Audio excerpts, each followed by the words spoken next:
สบายดีทุกคนอันนี้ตอนเช้ามื้อนี้เรามาปลูกผักก่อนตอนเช้าเลยนะทุกคนตอนนี้เรากำลังปลูกผักอยู่ผักกันน้อยๆนะ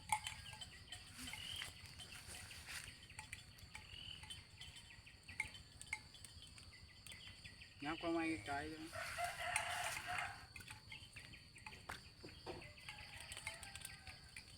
ตอนนี้เราปลูกผักอยู่ทุกคนตอนเช้าเลยฝากกดไลค์กดแชร์หน่อยด้วยทุกคน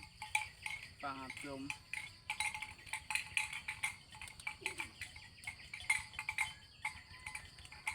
เข้ามาไกลๆแล้วเข้ามาเยี่ยมมึงหนาไปนี่คือนางพักเมื่อกี้นี่เอาคนไปขนดินนะอยู่พูด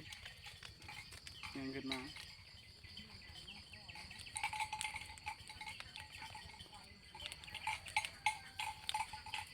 กำลังปลูกพักอยู่ทุกคนย้ำออกไปแน่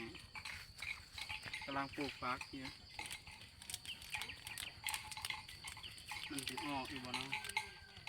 ไปทุกคนเอาไปเบิ่งด้อนเพื่อเอาที่ดินเรื่องยาสูบและของ